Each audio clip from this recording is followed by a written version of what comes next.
एक छोटा सा घर जिसके सामने 2 से 3 महंगी और लग्जरी कार्स खड़ी थीं, जिन्हें देख के कोई भी बता सकता था कि वो गाड़ियां कितनी महंगी होंगी।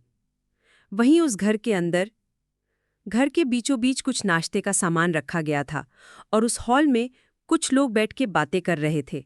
वहीं एक सोफे पे बैठा एक लड़का, जिसकी जिसकी उम्र लगभग 28 साल थी, उसके फेस पर कोई एक्सप्रेशन नहीं थे। उसकी हाइट 6.2, ब्लू स्मोकी आइज, पतले होठ, परफेक्ट नोज, गोरा रंग और मस्कुलर और परफेक्ट बॉडी। वो किसी हीरो से कम नहीं लग रहा था। वो उन सभी लोगों के बीच एकदम शांत बैठा था। तभी एक 50 साल के लगभग की औरत, जिनका नाम जानकी देवी था, वो अपने सामने बैठे इंसान से बोली, बातें तो होती रहेंगी, पहले आप हमारी होने वाली बहू को तो बुलाइए। उनकी बात सुन सुरेश जी अपने पास बैठी ममता जी की तरफ इशारा कर अपनी बेटी को लाने बोलते हैं। उनका इशारा समझकर ममता जी जल्दी से अपनी बेटी को लेने उसकी रूम की तरफ चली गईं। थोड़ी ही देर में ममता जी के साथ एक लगभग 20 साल की लड़की, जिसने इस वक्त पिंक कलर का अनारकली सूट पहना था, 5.4 की हाइट, दूध सा गोरा रंग, बेदाग चेहरा, हिरनी जैसी आंखें जो हल्की हल्की ग्रीन थी, छोटी सी नाक, छोटे और एकदम गुलाबी होठ, लंबे घने काले बाल जो इस वक्त खुले हुए उसकी कमर तक आ रहे थे। वो दिखने में बेहद सुंदर और खूबसूरत, एकदम परी के जैसे। ममता जी श्रेया को लाकर एक खाली सोफे पर बैठा देती हैं, तो जानकी जी उसे देख खुश होकर बोली, बेटा, आप तो बकाई बहुत खूबसूरत हो, जैसा हमने सुना था एकदम वैसे ही हो आप। श्रेया जो अपना सर नीचे किए बैठी थी, उनकी बात सुन वो हल्के से थैंक्स बोली है। उसकी आवाज़ बहुत धीमी थी, लेकिन किसी संगीत से कम नहीं थी। वहीं दूसरे सोफे पे बैठा लड़का, जिसका नाम अधीर कपूर था, उसने एक नज़र भी उठाकर श्रेया को नहीं देखा। वो बस वहां अपनी दादी के साथ उनके जबरदस्ती करने पर आया था। तो सुरेश जी, हमें तो श्रेया बहुत पसंद आई। अगर आपको कोई आपत्ति नहीं है तो हम ये रिश्ता पक्का समझे? जानकी जी सुरेश जी की तरफ देखकर बोली।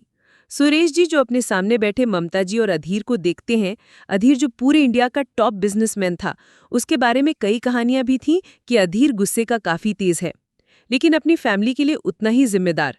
सुरेश जी जो एक छोटी सी नौकरी करते हैं, उन्हें मालूम था अगर वो अधीर के सामने उसकी दादी को इस रिश्ते के लिए मना करने की हिम्मत की तो उन्हें इसकी कीमत के बदले अपनी नौकरी भी खोनी पड़ सकती है।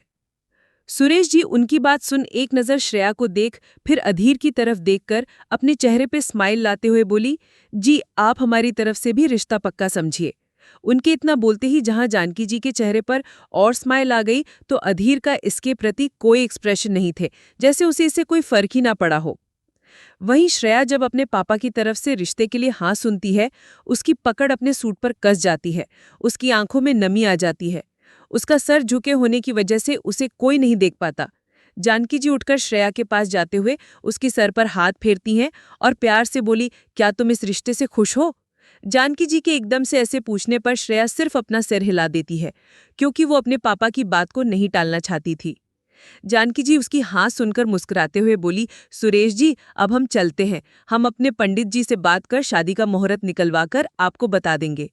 उनकी बात सुन सुरेश जी खड़े होते हुए अपने हाथ जोड़कर मुस्कुराकर बोले, जी आप हमसे बड़ी हैं तो जैसा आपको ठीक लगे।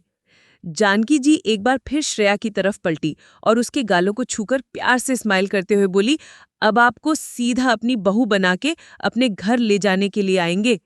इतना बोल जानकी जी अधीर को देखती है जो अपने फोन में कुछ और कर रहा था, जिसे देख जानकी जी अपना सर हिला देती हैं और उसे बोली, अधीर अब हमें चलना चाहिए। वहीं श्रेया, जिसने अभी तक एक नज़र उठाकर अपने आसपास नहीं देखा, लेकिन जब उसके कानों में अधीर का नाम पड़ा, उसने धीरे से अपनी गर्दन उठाकर सामने देखा तो अधीर ठीक उसके सामने वाले सोफे पर बैठा हुआ था। अधीर को देख श्रेया अपनी नजरें उससे हटा ही नहीं पा रही थी। आखिर अधीर था ही इतना इतना हैंडसम। वो एक टक अब अधीर को देखे जा रही। उसे अधीर के चेहरे पर कोई एक्सप्रेशन नहीं दिख रहे थे, लेकिन फिर भी श्रेया को वो काफी हैंडसम लगा। वहीं अधीर जब अपनी दादी की बात सुनता है तो जैसे उसके मन की हो जाती है। वो जल्दी से खड़ा होकर घर से बाहर की तरफ चला जाता है।